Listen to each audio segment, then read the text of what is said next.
You mentioned the events of the last 3 months and watching, everything happen from, the lockdown to the Black Lives Matter protests. And, George, you're in a unique perspective because, you're kind of a stranger in a strange land. You're there, and you're in DC. You've been there for what, a year or so, and you get to watch this wild and weirdness happening in front of you in a culture that's not your own. And yet you bring, still a lot of Anglo values and a lot of great education that you had about politics, economics, religion. And then, of course, your better half is Candace Owens, who's on the front line of this fight. What's it been like for you to watch this? And what is your perspective and read? Because I think you have a unique perspective, more so than almost anybody in the world. Yeah, it has been a really, really interesting 3 months. It's been a really interesting year for me.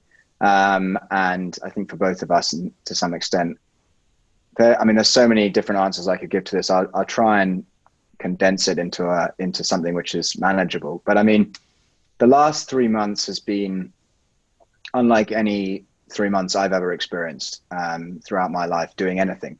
And in terms of political activism, in terms of just the kind of mass response to something which was clearly so heartfelt as a nation. Now, the real game changer was I would say was Candace's video. Obviously that video which she launched on Facebook in response to the death of George Floyd was one of the most, the response that we got from that was just incredible. And I sort of deal with more of the business side of her organizations, and even my side of the organization felt the kind of like mass outpouring of relief that a lot of people said, we needed to hear something else. And what was staggering was the fact that it comes back to that media conversation. What was staggering was the fact that no media organization was willing to put that forward. And it actually took a 31-year-old woman in her spare room to reach effectively 150 million people to present the other side of the argument. That for me was staggering, because I just think, obviously I'm married to her, so it's like, she's my wife. Why is it that my wife, out of every woman on the earth, or why is it that the two of us doing what we do, are at the forefront of that charge? It's just incredible that the media now has become such, has totally bought into this left-wing narrative, and therefore will not present anything else. And that is staggering in and of itself. The other staggering sort of thing for me, I don't want to overuse that word, but the other amazing thing for me, if you like, was the fact that, watching the debate unfold on both sides of the channel, or both sides of the Atlantic, sorry, not the channel. But, you've got this debate in America, which quickly became exactly what we all thought it would become: a mob culture, shakedown and sort of overthrow of the establishment. And that's interesting for me, because I've seen it happen in Britain before, where you've seen like the London riots, and you've seen, what probably was justified anger at the beginning against something which they, perceived to be an injustice, quickly evolve into overthrow the monarchy, overthrow everything to do with Britain, overthrow Churchill, tear down Cecil Rhodes, all this kind of stuff. And actually in the US, it just took on this whole life of itself. And really what was interesting was how far it went this time. And I'm a big believer in the slippery slope. I was saying things 10 years ago, which have now only just become true, but I was still saying them 10 years ago. And I was saying this to Candace. It's like, you look at debates we were having 10 years ago, and I said, if we do this, this is where the debate will end up. And friends of mine at the time were saying, don't be ridiculous. We're never going to get to that stage.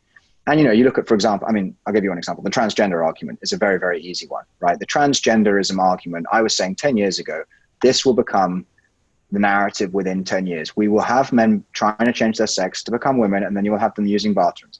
And I had friends of mine, I can recall conversations I had with colleagues as well as personal friends who were saying, why does this bother you so much? It shouldn't bother you so much. It's simply what one person does doesn't affect, why does it bother you? And I said, because you will then be allowing, biological men into women's bathrooms. That bothers me. If you have a daughter, do you want them sharing? And that was just something which I was saying 10 years ago, and now it's become very apparent. Going back to the kind of last 3 months, again, it's exactly the same conversation. Racism has become the hallmark of sort of Western liberal democratic debate. It's become a yardstick through which everything is now measured. And that is an absurdity, because, of course, we now live in a less racist society than we've ever lived in before. And you'll always get pockets of racism.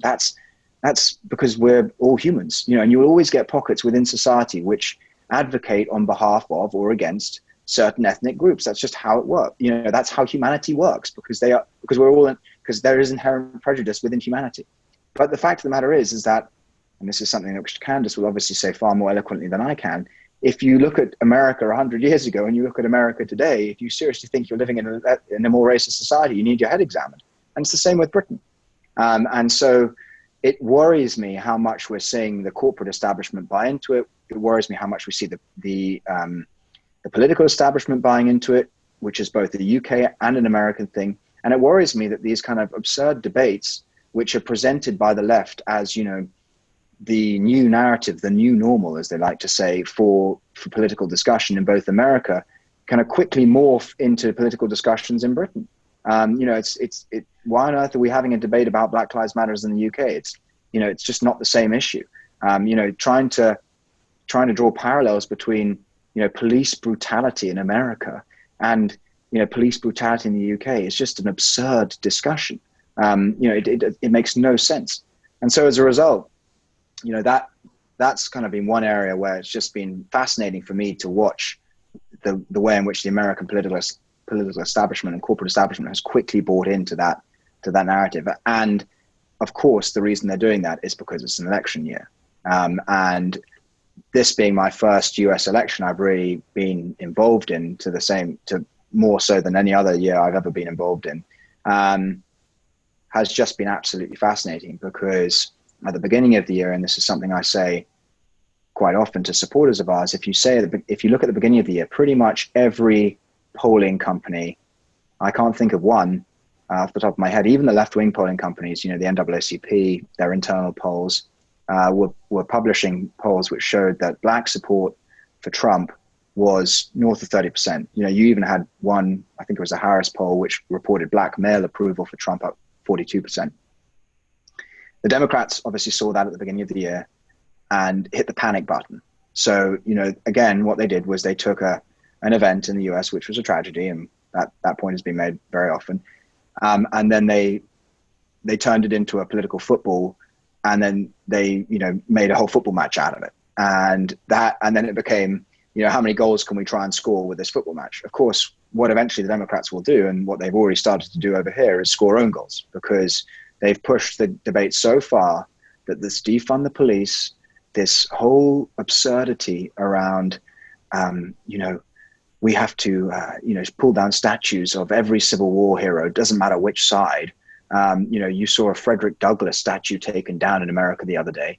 I mean, this kind of commentary is now becoming absurd. It's becoming so absurd that the silent majority look at that and say, do I really want my history, my nation's history rewritten? No, I don't.